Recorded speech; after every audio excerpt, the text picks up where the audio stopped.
Bonjour. Le choix des moteurs est plus simple. Il se résume aux moteurs essence 1, 6L et 2, 0L. De 2004 à 2008, il s'agissait des TU5 et EW10A, issus du modèle C5, puis, après le restylage de 2008, de l'EP61 6L, 120 chevaux, et de sa version turbo-compressée EP6DT, 150 chevaux. Il est plus judicieux de rejeter d'emblée les autres options. Chacune présente ses défauts, mais tous ont été étudiés depuis longtemps et peuvent être corrigés. TU5 1 6L 109 chevaux. Un défaut courant sur les premiers lots, avant 2006, était la déformation du papillon des gaz, ce qui entraînait un ralenti instable et des creux de régime en régime transitoire.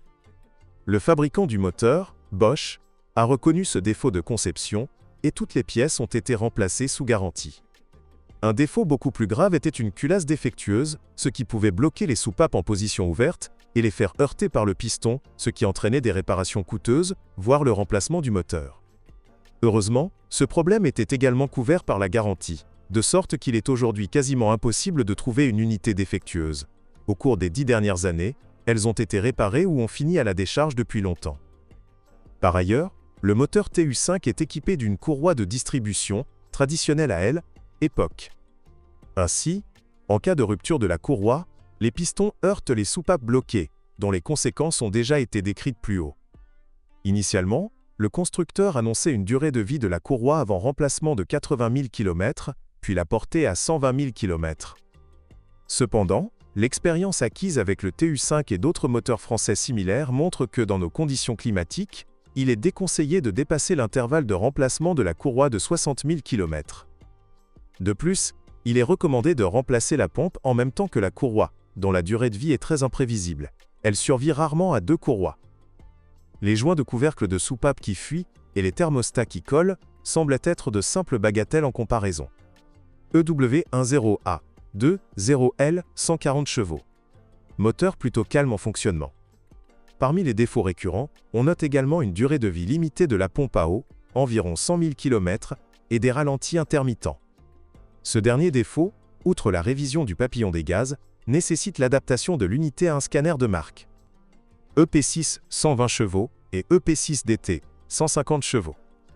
Ces moteurs 1, 6 litres, présents sur le modèle modernisé, l'EP6DT, est une version turbo de l'EP6, développée par des ingénieurs français en collaboration avec leurs collègues allemands de BMW, ne se sont pas non plus révélés être des modèles de fiabilité et de confort d'utilisation, malgré une puissance spécifique plus élevée et une consommation de carburant plus faible.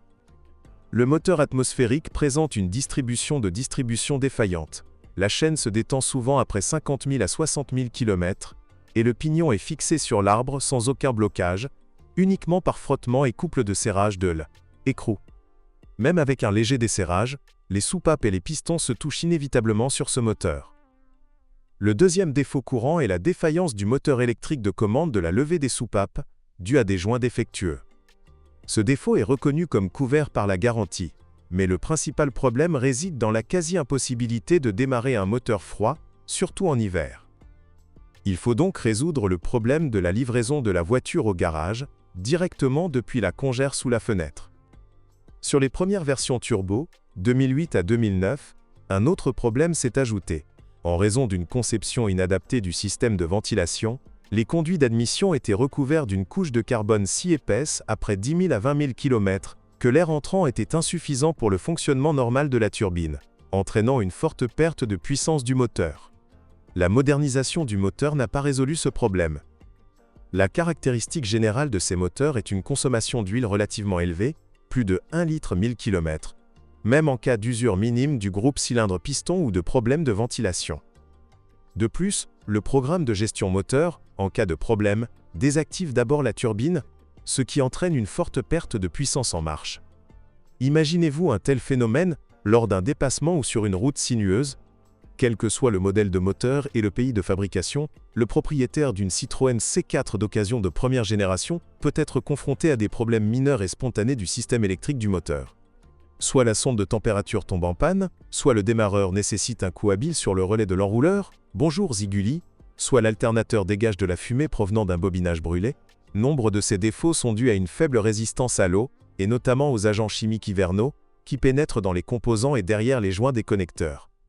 Les suspensions sont similaires, par leur simplicité de conception et leur kilométrage prévu, à celles de la Vase 2108, étudiée depuis longtemps. Les paliers de jantes de force avant et les jantes de force elles-mêmes durent rarement plus de 40 000 à 50 000 km sans problème, malgré la modernisation des modèles assemblés à Kaluga pour nos routes. Les roulements de moyeu devront probablement être remplacés un peu plus tard, vers 60 000 à 80 000 km, mais même dans ce contexte, 10 000 à 20 000 km pour des pièces de barre stabilisatrices sont tout simplement scandaleux. La suspension arrière, conçue selon un système à poutre élastique, n'est épargnée par les critiques que par sa simplicité absolue. Cependant, un point négatif. Les seal-blocs, silencieux mais perdant rapidement en élasticité, nuisent à la maniabilité et au confort. Sur les modèles d'origine, ces pièces se changent en 1h30, même lors des entretiens les plus minables.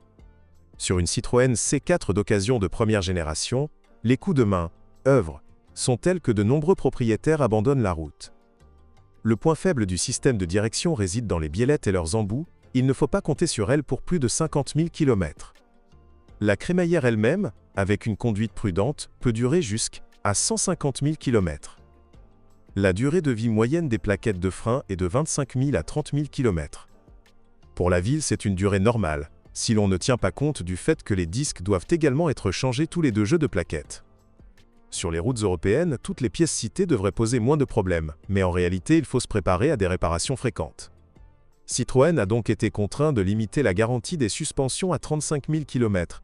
Aucune mesure plus décisive n'a été prise, le modèle étant sorti de la chaîne de montage. Les problèmes de carrosserie sont moins nombreux, mais ils persistent. Le plus comique est que les ailes avant en plastique, fortement chauffées au soleil, se déforment au point de toucher les bords des portières à l'ouverture. Sous la pluie, les vitres électriques sont noyées, et, par temps froid, les serrures des portières arrière ont tendance à tomber en panne.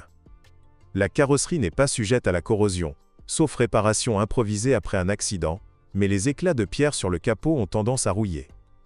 Le problème des lave-phares a été résolu radicalement lorsque l'usine a été transférée à Kaluga, ils ont tout simplement été supprimés. Mais où les nôtres n'ont-ils pas disparu? Nos passionnés d'automobile ont appris à gérer eux-mêmes les pannes fréquentes de la valve du lave-glace. Il suffit d'actionner simultanément le lave-glace des 2 vitres. Dans l'habitacle, les principaux désagréments résidaient dans le décollement du volant et les pannes fréquentes des sièges chauffants électriques. En raison d'un schéma de connexion séquentielle inadapté, la défaillance d'une seule section intermédiaire entraînait le démontage de l'ensemble du système. Il est conseillé de le faire pendant la période de garantie du véhicule acheté. De plus, sur les voitures des premières années de production, les mécanismes d'entraînement des volets de chauffage s'usaient rapidement. En cas de forte variation de température, le lecteur CD standard, fabriqué par Blaupunkt, peut refuser de lire les disques, et le régulateur de température de l'habitacle ne détecte que les valeurs extrêmes. Dans les 2 cas, le problème peut être résolu par un nettoyage ou un remplacement. Si vous connaissez d'autres pannes ou dysfonctionnements, n'hésitez pas à nous en faire part dans les commentaires. Votre avis pourra aider d'autres personnes à choisir une voiture d'occasion. Bonjour les amis, vous cherchez une voiture d'occasion? Vous devez prêter attention au site web carm.pro. Carm.pro est grand catalogue de voitures, moteurs, boîtes de vitesse. Et le meilleur, c'est que vous pouvez trouver des informations sur les pannes de n'importe quelle pièce. Complètement gratuit. Allez sur le site web carm.pro et découvrez tous les éventuels points faibles des voitures d'occasion.